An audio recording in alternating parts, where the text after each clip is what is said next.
Assalamualaikum warahmatullahi wabarakatuh. Alhamdulillahirabbil alamin.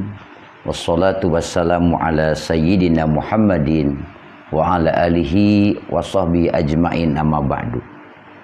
Saudara-saudaraku yang dimuliakan Allah Subhanahu wa taala, mudah-mudahan semua dalam keadaan sehat walafiat. Video sebelumnya sudah disampaikan Asmaul Husna Al-Malik, maka berikutnya adalah Al-Quddus.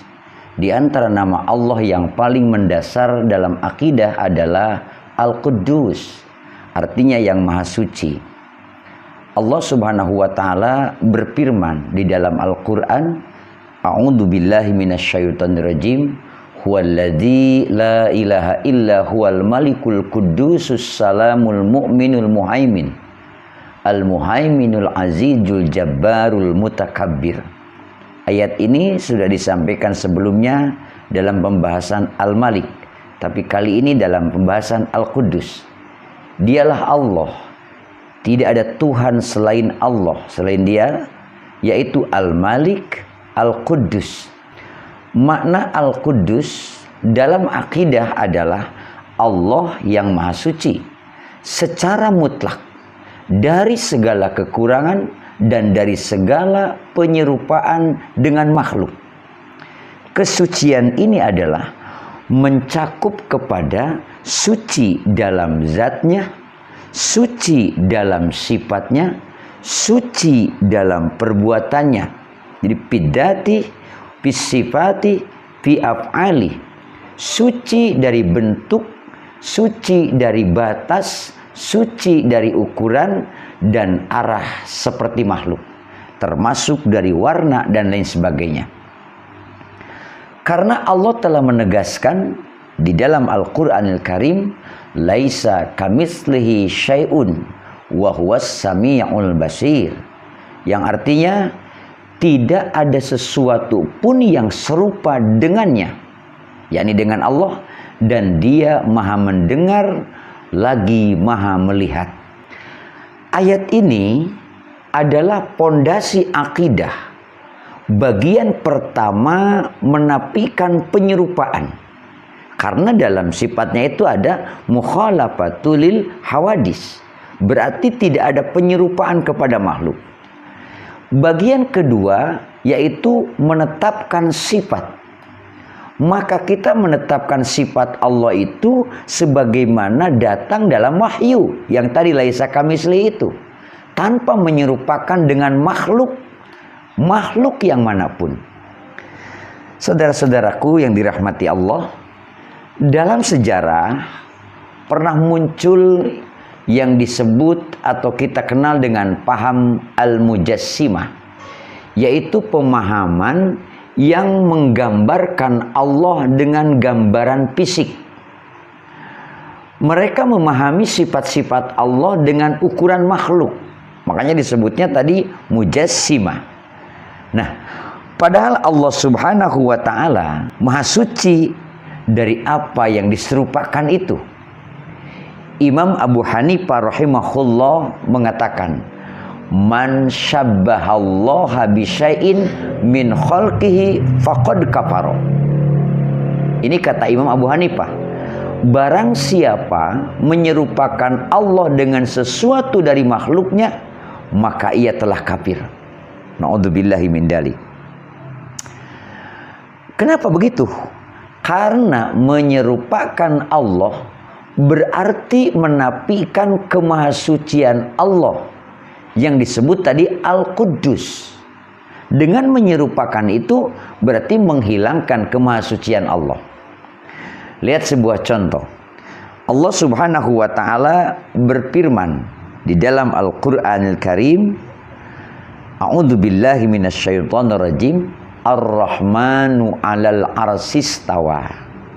Sering kita baca di Quran, artinya Ar-Rahman beristiwa di atas aras dalam surat Toha. Nah, ayat ini termasuk ayat sifat yang wajib diimani dengan akidah yang lurus. Hati-hati, karena tadi mukhalafatulil hawadis. Seperti dikatakan oleh Imam Malik rahimahullahu ta'ala anhu ketika ditanya tentang ayat ini. Ditanya tentang tadi Ar-Rahmanu 'alal 'arsy istawa. Beliau menjawab, al-istiwa'u ma'lumun wal kaifu majhulun wal imanu bihi wajibun was su'alu anhu bid'atun. Ini jawaban Imam Malik rahimahullah.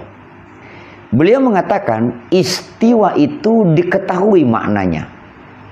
Bagaimana caranya itu tidak diketahui. Mengimaninya adalah wajib dan bertanya tentang itu adalah bid'ah. Itu dikatakan oleh Imam Malik. Artinya maknanya dipahami secara bahasa yang dimaksud istiwa itu, tetapi hakikat caranya itu tidak diketahui. Karena Allah tidak serupa dengan makhluk. Tadi ayatnya laisa kamitslihi syai'un. Kalau dengan ayat ini bisa diserupakan dengan makhluk, berarti menafikan ayat yang tadi. Nah, Imam Ahmad rahimahullah berkata, beliau mengatakan begini, nu'minu biha wa nusaddiqu biha bila kaifin wala maknan. Beliau mengatakan kami beriman dan membenarkannya tanpa menanyakan bagaimana dan tanpa menyimpangkan maknanya. Subhanallah. Ini perkataan Imam Ahmad. Para ulama menjelaskan di dalam hal ini mengenai ayat tadi bahwa istiwa, yang dikatakan istiwa itu adalah bukan duduk, bukan bertempat, bukan membutuhkan ruang. Semua itu kan sifat makhluk. Allah sudah ada sebelum adanya aras dan sebelum adanya ruang. Sebagaimana kaidah yang disampaikan oleh para ulama, di antaranya kullu ma khatara bibalika fallahu bi khilafi zalika. Nah, apapun yang terlintas dalam benakmu, maka Allah berbeda dari itu semua. Apa yang terlintas khatara bibalika, terlintas di dalam hati manusia, Allah itu tidak begitu. Sebagaimana Allah Subhanahu wa taala berfirman, wala yuhyituna bihi ilma, dan mereka tidak dapat meliputinya dengan ilmu. Makhluk tidak bisa meliputinya dengan ilmu, karena ilmu manusia itu terbatas. Akal terbatas, hayalan terbatas. Allah tidak terbatas. Masya Allah. Ini pembahasan Al-Quddus ya, Al-Quddus. Nah, keseimbangan akidah Ahlus Sunnah wal Jamaah itu ada di antara keduanya. Ahlus Sunnah itu berbeda di tengah antara kaum, antara pendapat Mujassimah yang menyerupakan Allah dan antara Al-Mu'attilah. Siapa itu? Yang menolak sifat Allah. Ahlus Sunnah itu ada di tengah-tengahnya. Prinsipnya yaitu isbatu bila tamsilin wa tanzihu bila ta'tilin.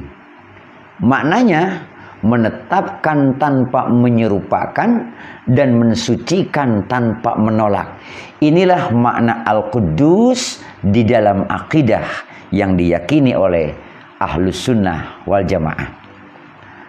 Sahabat-sahabat yang dirahmati Allah Subhanahu wa taala, maka semakin kita mengenal Allah sebagai Al-Quddus yang Maha Suci, maka semakin kita tunduk, semakin kita sadar keterbatasan akal, semakin kita beradab kepada wahyu Allah Subhanahu wa taala. Allahumma ya Quddus, subhanaka la nuhsi sana'an 'alaika anta kama asnaita ala nafsik.